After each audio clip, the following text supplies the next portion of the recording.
Hello बच्चों, इस video में हम आपके लिए लाए हैं क्लास 12th बोर्ड परीक्षा में पूछे गए PYQ प्रश्न, अति लघु उत्तरीय प्रश्नोत्तर जो हर वर्ष परीक्षा में अक्सर पूछे जाते हैं। हम उन कुछ प्रश्नों को हल करेंगे, उनके उत्तर लिखना जानेंगे जो आपकी बोर्ड परीक्षा में बहुत लाभकारी होंगे। ठीक, पहला क्वेश्चन है बिलियन को परिभाषित कीजिए तथा बिलियन के साधारण को कितने तरीके से व्यक्त किया जाता है। यह सॉल्यूशन यानी बिलियन चैप्टर के अति लघु उत्तरीय क्वेश्चन आंसर हैं। ठीक बच्चों, ये हर वर्ष परीक्षा में पूछे जाते हैं, तो ये बहुत इंपॉर्टेंट क्वेश्चन है। तो पहला प्रश्न क्या है, बिलियन को परिभाषित करें तथा बिलियन के साधारण को कितने तरीके से व्यक्त किया जा सकता है। इसका उत्तर हम लिखेंगे। क्या बिलियन की परिभाषा इस प्रकार से परीक्षा में प्रश्न पूछ दिया जाएगा, ठीक, और आप लोगों को उसका उत्तर देना होता है। अति लघु उत्तरीय प्रश्न पूछे जाते हैं जो 2 मार्क्स से होते हैं केमिस्ट्री में, ठीक। हाँ, तो ये प्रश्न अक्सर पूछा जाता है। ये 2024 में पूछा गया प्रश्न है। इसका आंसर हम जानेंगे। तो कैसे लिखेंगे, ऐसे कुछ प्रश्नों को आज हम हल करेंगे इस वीडियो में। तो सबसे पहले हम इसके लिए हम क्या करेंगे, हेडिंग डालेंगे बिलियन। इस तरीके से अगर आप परीक्षा में लिखेंगे तो आपको नंबर मिलेंगे, ठीक। बिलियन, इनका उत्तर क्या होगा, बिलियन को परिभाषित कीजिए। तो बिलियन की परिभाषा लिखेंगे 2 या 2 से अधिक, 2 या 2 से अधिक, 2 या 2 से अधिक समांगी मिश्रण को बिलियन कहते हैं। 2 या 2 से अधिक पदार्थों के समांगी विलयन क्या होते हैं, ऐसा विलयन जिसमें विलेय पदार्थ के कण पूरे विलयन में हर जगह समान मात्रा में उपस्थित हों, तो समांगी विलयन कहते हैं। आपने चैप्टर पढ़ा होगा तो आपको पता होगा, लेकिन हम क्वेश्चन हल करेंगे। समांगी मिश्रण को क्या कहते हैं, विलयन कहते हैं। ये हो गई विलयन की परिभाषा, विलयन कहते हैं। अभी प्रश्न में आगे पूछा गया है तथा विलयन के सांद्रण, विलयन की जो सांद्रता है उसको कितने तरीके से व्यक्त किया जा सकता है।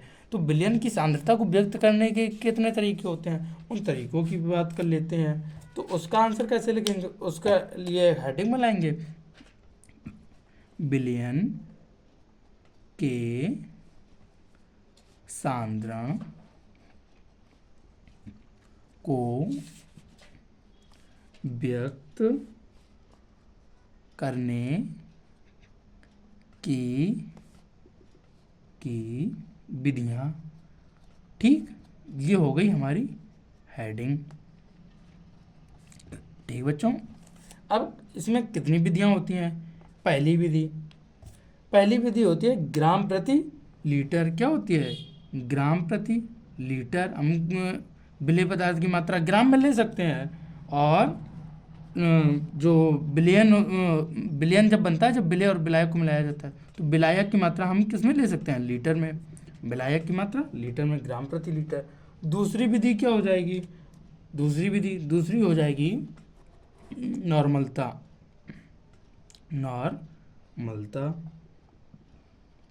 ठीक। तीसरी विधि हो जाएगी मोलरता। क्या हो जाएगी, मोलरता।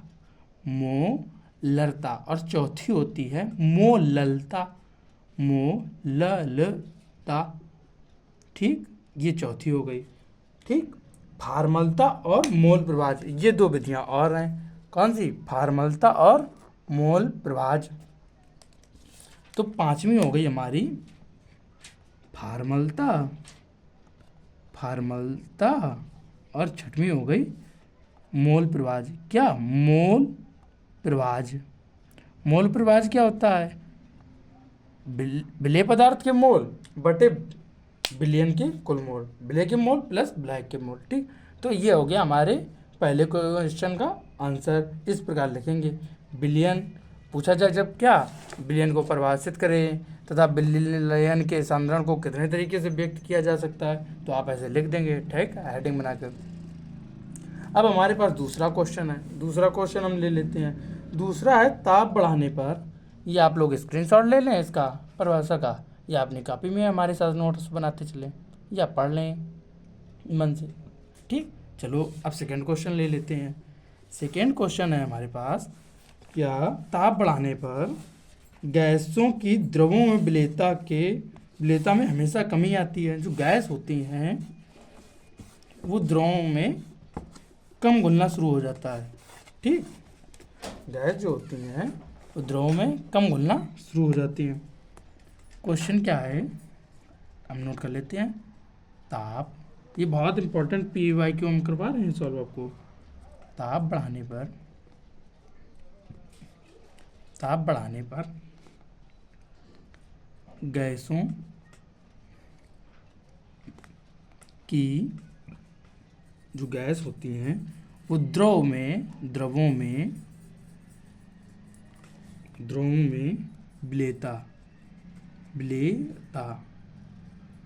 गैस होती हैं द्रवों में घुलना कम हो जाता है, तो विलेयता में सदैव, ये क्वेश्चन पूछा गया था, सदैव कमी आती है। इनके आप नोट्स अगर बना लेंगे और परीक्षा में एक दिन पहले पढ़ के जाएंगे तो शायद आपको इनमें से कोई एक दो प्रश्न जरूर मिल जाएं, क्योंकि बोर्ड परीक्षा प्रीवियस ईयर क्वेश्चन देती है कि प्रवृत्ति क्यों होती है।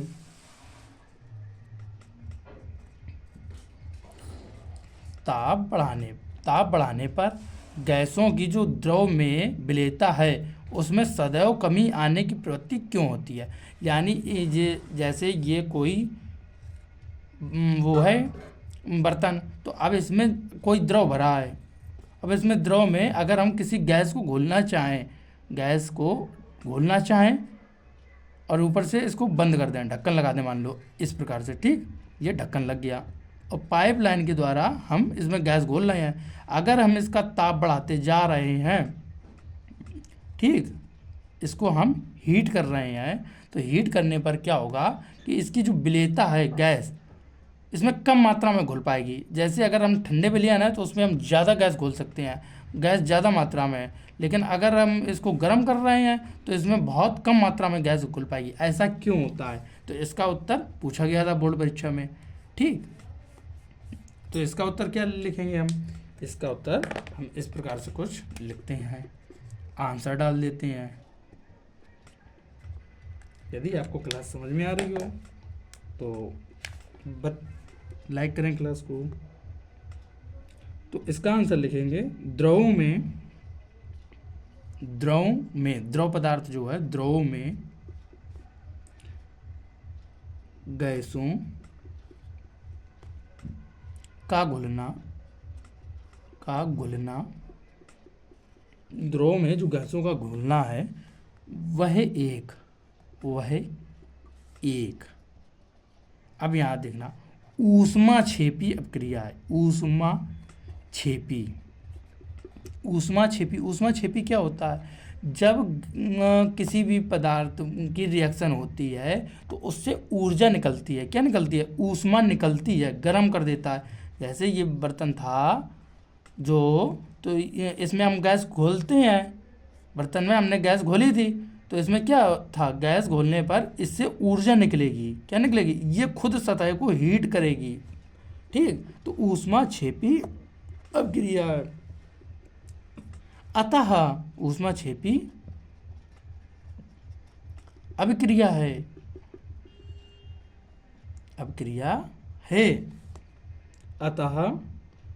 अतः ला सतालिए को आपने क्लास 11th में पढ़ा होगा। ला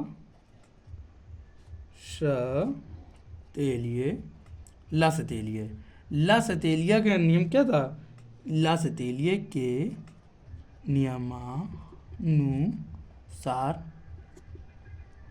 ला सतालिया के नियम के अनुसार ताप बढ़ाने पर साम्य साम्यावस्था, इसी को क्या कहते हैं, साम्यावस्था। पश्चिम दिशा में, पश्चिम दिशा में, पश्चिम दिशा में स्थानांतरित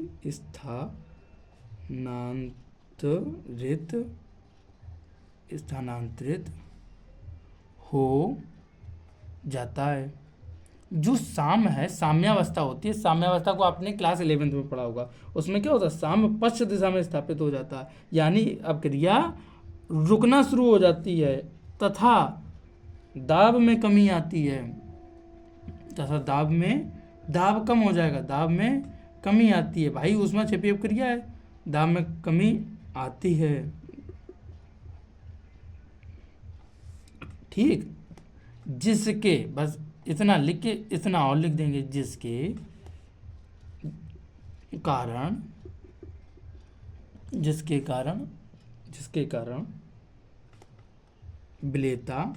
विलेयता यानी ये जो प्रश्न में पूछा गया था, विलेयता, गैस के घुलने की प्रक्रिया को विलेयता कहते हैं। विलेयता में सदैव क्या होता है, सदैव कमी आती है। ठीक बच्चों, समझ में आया। तो द्रवों में गैसों का घुलना एक क्या है, एक ऊष्माक्षेपी अपक्रिया, यानी इससे ऊर्जा निकलती है तथा ला सतालिए के अनुसार उनका जो नियम था क्लास 11 में हम लोगों ने पढ़ा था, तो ताप बढ़ाने पर साम्यावस्था, जो साम्यावस्था होती है वो क्या, साम्यावस्था, साम्य स्थिरांक, ये आपने 11 में पढ़े होंगे। साम्यावस्था जब दोनों अपक्रिया एक अपने आप में साम्य स्थापित कर लेती हैं, यानी आगे भी पीछे भी एक लय बना लेती हैं कि अब क्रिया के जो अणु हैं, कितने अणु टूटेंगे, कितने अणु पुनः बनेंगे, वही अणु टूट कर बन जाते हैं। ठीक, साम्य तो पश्चिम दिशा में चला जाता है, स्थानांतरित हो जाता था, दाब में कमी आ जाती है, दाब जो प्रेशर होता है वो कम हो जाता है, जिसके कारण विलेयता में सदैव कमी आती है। विलेयता का मतलब उसमें गैस के घुलने की मात्रा क्या हो जाएगी, कम हो जाएगी। ये हमारा सेकंड क्वेश्चन था, नोट कर लीजिए। ठीक, अब हमारा तीसरा क्वेश्चन, तीसरा भी बहुत इंपॉर्टेंट क्वेश्चन है, जो 2016 में पूछा गया था क्वेश्चन। ठीक, और बहुत इंपॉर्टेंट है। अगला क्वेश्चन हम लेंगे, हम आपको सारे क्वेश्चन जो प्रीवियस ईयर क्वेश्चन में अति लघुत्तरी पूछे गए हैं उनके आपको नोट्स बनवाते जा रहे हैं। ये क्वेश्चन है, नेक्स्ट क्वेश्चन में हम चलेंगे। कम दाब, क्वेश्चन है कम दाब यानी प्रेशर कम तथा उच्च ताप, यह आपके सॉल्यूशन बिलियन चैप्टर के क्वेश्चन है। ताप पर बाष्पीकरण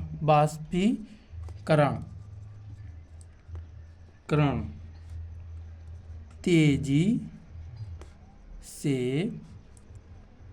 होता है, क्यों तेजी से होता है, क्यों? कम दाब, क्या वो प्रेशर कम हो, जैसे कि कोई जो मान लो थाल है, इस पर क्या भरा है, इसमें पानी भरा है, क्या भरा है, जल भरा है।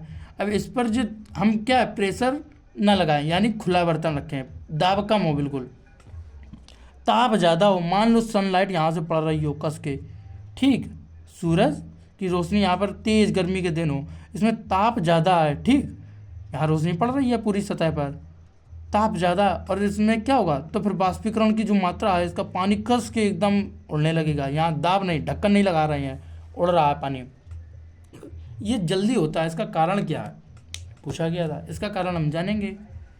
तो इसको कारण तो हमें पता है ये होता है क्यों, लेकिन लिखेंगे कैसे, बोर्ड परीक्षा में प्रश्न पूछता है तो कहता है इसका उत्तर होता है ये, आप लिख कर, तो इसका आंसर हो जाएगा कम दाब कम तथा उच्च ताप पर जल के अणु, जल के जो अणु होते हैं, अणुओं की गतिज ऊर्जा, गतिज ऊर्जा गतिज ऊर्जा बढ़ जाती है, गतिज भाई जब ऊष्मा, इसमें जो जल के अणु थे इन पर हम इनको हीट मिलेगी तो ये क्या करेंगे, तेज तेज चलने लगेंगे। जब तेज तेज चलने लगेंगे तो ये अपनी सतह क्या करेंगे, छोड़ देंगे। क्या करेंगे, सतह छोड़कर हवा के संपर्क में आ जाएंगे। जैसे ही हवा का झोंका लगेगा ये हवा में उड़ जाएंगे। ठीक, सतह बढ़ जाती है, गतिज ऊर्जा बढ़ जाती है। ठीक, तो जिसके कारण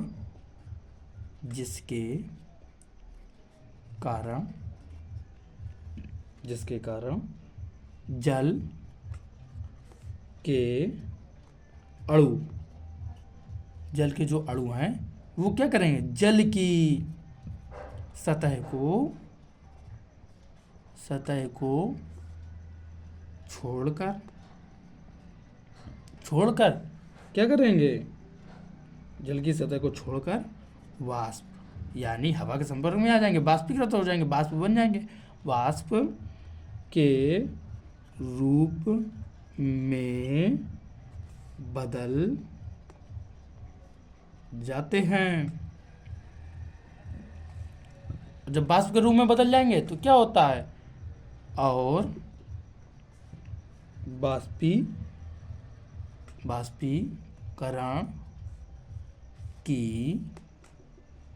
वाष्पीकरण की दर बढ़ जाती है। ठीक बच्चों, बस इसका ये आंसर है। आप इस प्रकार अगर लिख देंगे और आपको इस प्रकार ये वाला टॉपिक समझ में आ जाएगा तो आप क्या करेंगे, अच्छा सा आंसर लिख के आएंगे तो आपको नंबर मिलेंगे। अगर वीडियो पसंद आ रहा हो, इसमें समझ में आ रहा हो चैप्टर, तो आप चैनल को सब्सक्राइब कर लेना। ठीक, नेक्स्ट क्वेश्चन बहुत इंटरेस्टिंग है और आपके जीके का भी है, जो कंपटीशन में भी पूछा जाता है अक्सर, बहुत बार कंपटीशन एग्जाम में भी पूछा गया है और बोर्ड परीक्षा में पूछा जाता है और आपको बहुत रोचक लगेगा। क्वेश्चन है, जलीय जीव, ये बोर्ड परीक्षा में 4 बार आया है कम से कम, और एनसीईआरटी में भी है, एनसीईआरटी का है। जो जलीय जीव होते हैं, जलीय जीव गर्म जल की तुलना में ठंडे जल में अधिक सहेज, मतलब अच्छा, अधिक सहज क्यों महसूस करते हैं। ये क्वेश्चन है आपकी बोर्ड परीक्षा में आया हुआ। इसका उत्तर हम जानेंगे। इसका उत्तर क्या है, इसका उत्तर है जब वायुमंडल पर ताप कम करने से, जब वायुमंडल का जो टेम्परेचर होता है उसको कम कर देते हैं तो जल में ऑक्सीजन की विलेयता बढ़ जाती है। जैसे ये वायुमंडल है और इसके नीचे मान लो यहाँ पर जल है, ठीक, ये है वायुमंडल अपना। अब इसके नीचे है ये कोई मान लो मछली, ठीक, ये मछली है, तो हम ये बना देते हैं मछली एक, ये मछली है, ये ठंडे पानी में ज़्यादा अच्छा महसूस कर रही है गर्म पानी के पीछे।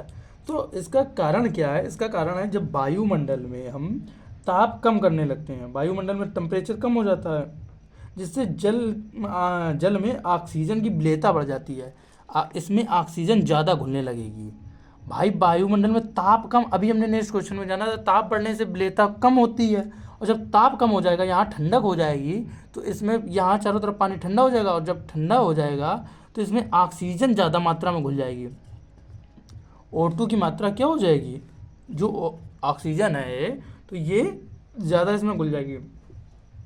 और जब ज़्यादा ऑक्सीजन घुल गई और किसी भी जीव को ऑक्सीजन पर्याप्त मात्रा में मिल जाएगी पानी में, तो क्या होगा, वो सहज महसूस करेगा। और गर्मी जब होती है यहाँ ताप बढ़ जाता है तो ये पानी गर्म होकर बाष्पीकरण होने लगता है। और जब बाष्पीकरण होने लगेगा तो इसमें ऑक्सीजन की मात्रा क्या होती है, कम हो जाती है। यहाँ से O2 क्या हो जाएगा भाई, H2O होता है और इसमें वायुमंडल की ऑक्सीजन थोड़ी अलग से घुरी होती है, हवा के संपर्क में है, तो इससे भी ऑक्सीजन निकलने लगती है। इससे जीव को एक तो पानी का इसकी त्वचा में क्या होगा, एक तो जल की गर्मी लगेगी और दूसरी कारण ऑक्सीजन की भी कमी हो जाएगी, तो जीव जंतु असहज महसूस करेगा। लेकिन अगर यदि ठंडक हो वातावरण तो क्या होगा, वो सहज महसूस करेगा। तो इसका उत्तर किस प्रकार हम लिखेंगे, ऐसे लिखेंगे।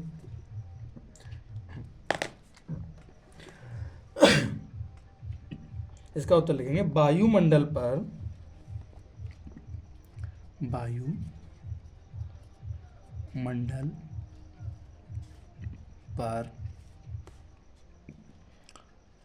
ताप कम करने से जल में ऑक्सीजन की मात्रा बढ़ जाती है। ठीक, जल की मात्रा, ऑक्सीजन की विलेयता, वायुमंडल पर ताप कम करने से ऑक्सीजन की विलेयता यानी मात्रा बढ़ जाती है, जबकि समान दाब पर, उस दाब वही रहे, समान दाब पर ताप बढ़ने से, जैसा अभी हमने समझाया, तापमान बढ़ा देते हैं, ताप बढ़ने से ऑक्सीजन की विलेयता क्या हो जाती है, कम हो जाती है।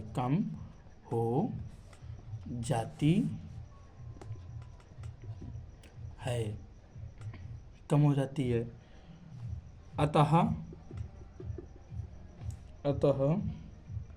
ताप कम करने पर जलीय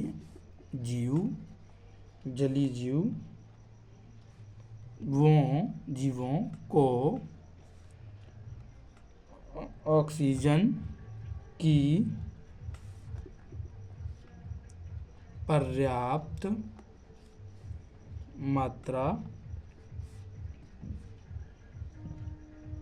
मात्रा मिलने से जीव सहज,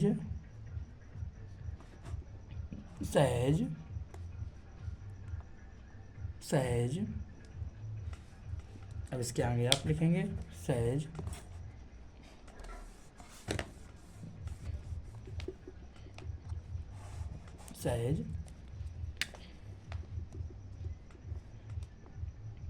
महसूस करते हैं। ठीक, ये हो गया आपका उत्तर। ठीक बच्चों, आज हमने जाने ये इम्पोर्टेंट क्वेश्चन जो पुरानी परीक्षाओं में पूछे गए हैं, बोर्ड परीक्षा के प्रीवियस ईयर क्वेश्चन है, अति लघु उत्तरीय हैं। ठीक, नेक्स्ट वीडियो में फिर हम आगे कुछ और अति लघु उत्तरीय प्रश्न तथा दीर्घ उत्तरीय और बहुविकल्पी हर प्रकार के आपको सभी चैप्टरों के, केमिस्ट्री में, फिजिक्स में, मैथ में, इसी प्रकार सभी विषयों में आपको हमारे इस चैनल पर मिलते रहेंगे। ठीक बच्चों, जो आपकी परीक्षा में बहुत ही नंबर बढ़ाने में सहायता करेंगे। ठीक बच्चों, आज के लिए इतना ही। धन्यवाद, नमस्कार।